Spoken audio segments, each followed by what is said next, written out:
doesn't this sound a bit like the kind of legislation that Brussels would be interested in passing? It doesn't sound very much like a liberated post-EU UK kind of legislation. Right, no, you're right. I mean, most of the European nations are much more restrictive in their approach to free speech than we are. I mean, the big differentiating characteristic between us and many of the European countries is exactly that. I mean, I remember many years ago, they passed a collective law, effectively banning Holocaust deniers. Now, I think Holocaust deniers are largely bonkers, but it doesn't matter. You know, when you say somebody who disagrees with you is wrong, that's one thing. When you say they can't say anything, it's something very different. And always remember that nearly all of the great progresses in human society have started out as a minority view, as an anti-establishment view. It doesn't matter whether you're going back to the world being round rather than flat, going back to Copernicus and Galileo when the Catholic Church tried to suppress them. It was always the minority people who actually led to great progress, great change in society, and we should always remember that's why Britain is quite close to one of the greatest countries in the world, because it had that free speech, it had that ability to argue the toss over everything, whether it's science or anything else, or science or society, and it's very effective, a very effective way of making your society get on, your nation get on. Others didn't do it. We gained from that. Now we may not. You know. Yeah, I think it's fair to say that Galileo and Copernicus would certainly have been kicked off Twitter if they'd had it back then. But it applies to more recent things too. I mean, people were getting banned a year and a half ago for suggesting that the coronavirus had leaked from the Wuhan Institute of Virology, which, as has just been recently heard in parliamentary testimony, is actually increasingly becoming the most likely explanation of it.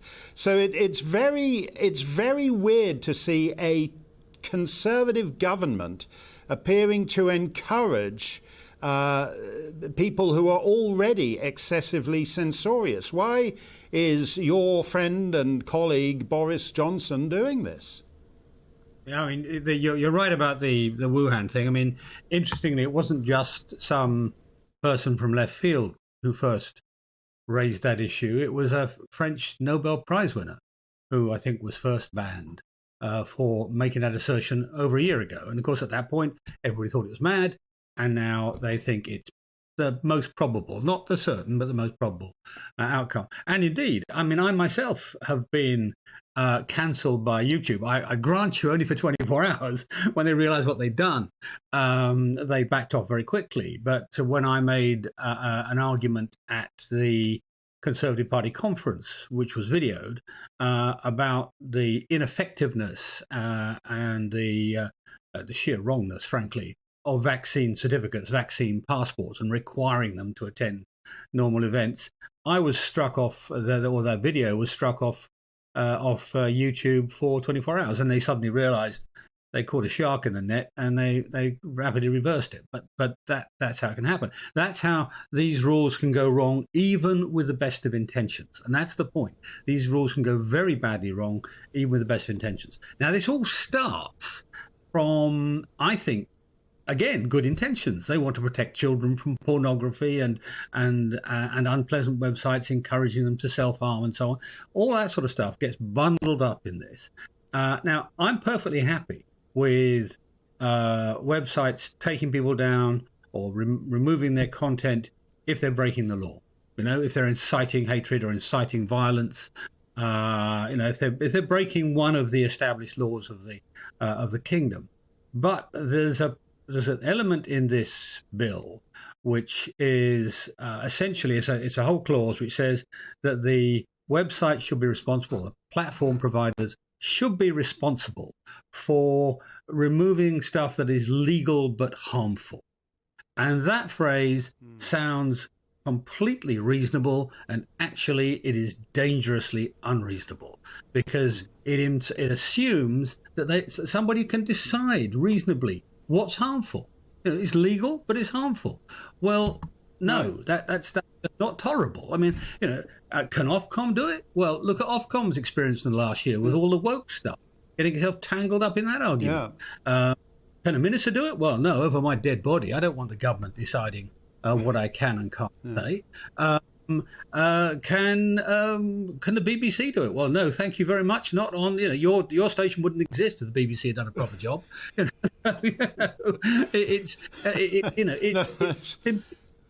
There is nobody who can do this. You can't say you are the holder of the truth. Even you, can't say, you are the holder of the truth. Nobody can. But this is what I don't get. But you're a conservative. You know that. Conservatives know that you couldn't even ask a judge, the most bewigged senior justice in the land, to start pronouncing on legal but harmful things, because he's supposed to do the law. We've seen with the police just in the last year the way they've interpreted certain advice.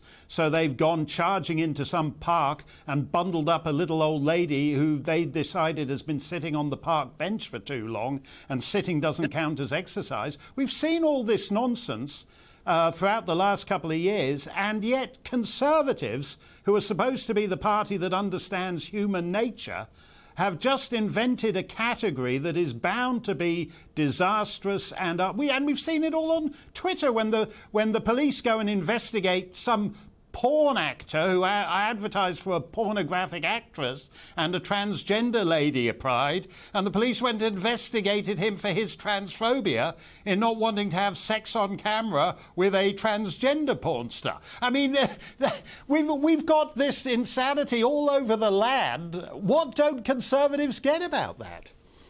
Well, sometimes I think it's a useful intellectual experiment to reverse things, turn things around. What would happen if this was the other way round? And just imagine if in the last 2 years had, let's say, Tony Blair as the Prime Minister. What would the Conservatives have been doing about people being arrested on a park bench for having a cup of coffee? Because that was what they were accused of. Actually drinking from a thermos flask of coffee, or people being followed through the Derbyshire Dales by drone to keep an eye on them because they were somehow breaking some other regulation about not going into public areas during lockdown. I mean, how would we have dealt with it if it had not been our government? And the answer is we would have been fiercely in opposition. The CRG, I forgot what it stands for now, the Coronavirus Research Group or whatever, the Mark Harper runs, would consist of 300 Tories, not of 100, because they'd all be saying this is against the Constitution of this country. The Constitution of this country is that unless there is a very, very good reason to restrict your freedom, there is an overwhelming need not to restrict your freedom. That's the presumption. The presumption is that the individual knows best, not the state knows best. That the person and the family know best, not the institution knows best.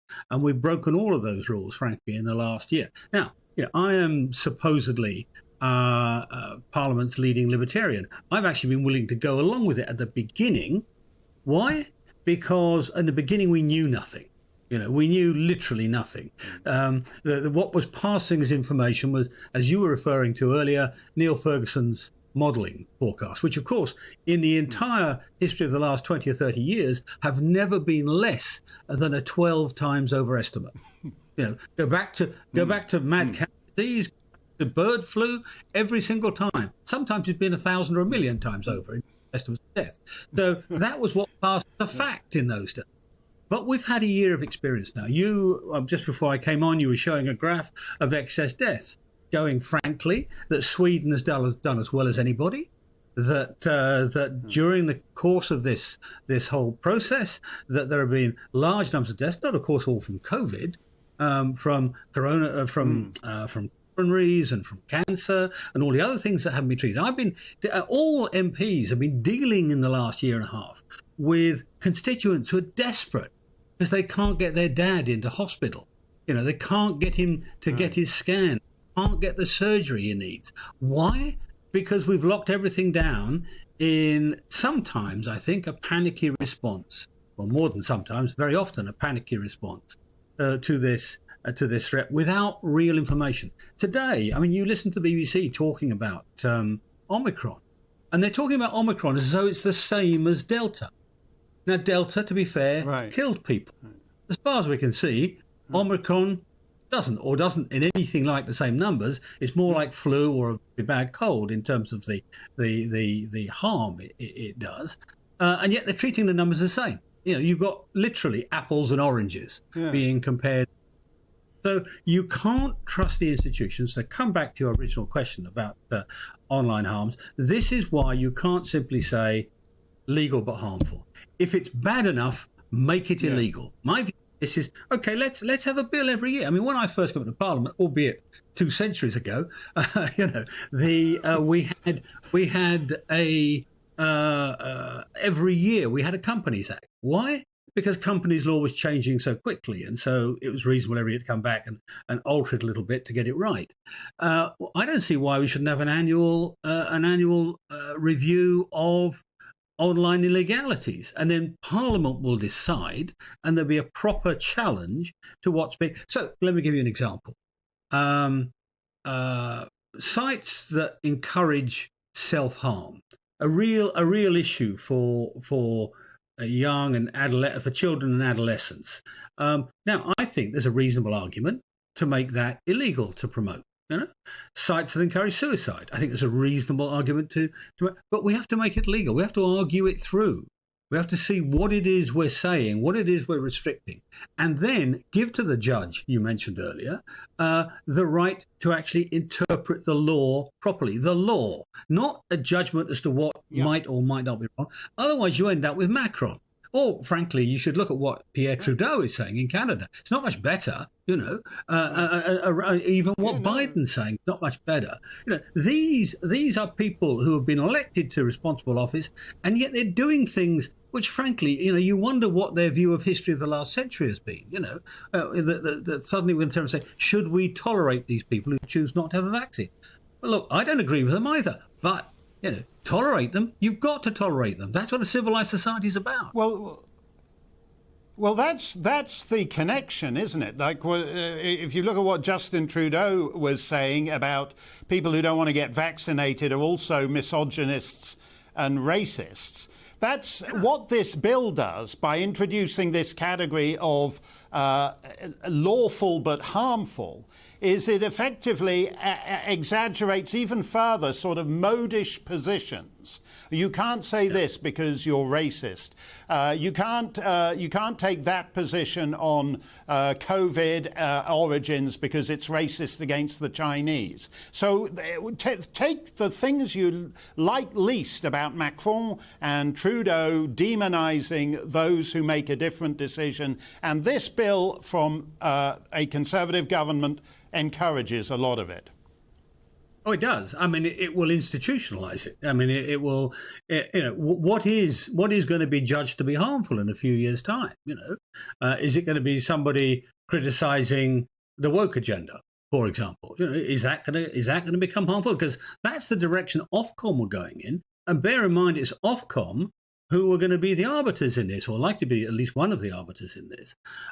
So you know, you can't just assume that tomorrow's judgment on harm will bear any relationship at all to what you think is reasonable or unreasonable. You know, it comes back to this point that minority points of view are where progress comes from.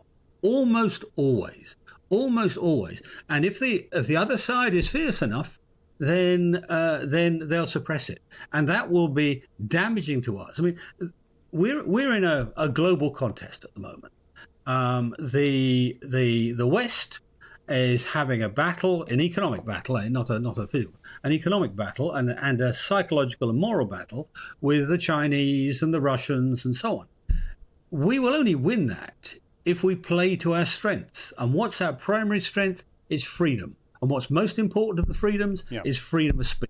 And if we impinge on that, we will do harm to ourselves, will lessen the attractiveness of our society, and in the long run will undermine the innovation and the genius that makes the Western world. It actually started in this country. I'm old-fashioned and, shall we say, British enough to say, but but it's now absolutely. Absolutely, preach it, brother.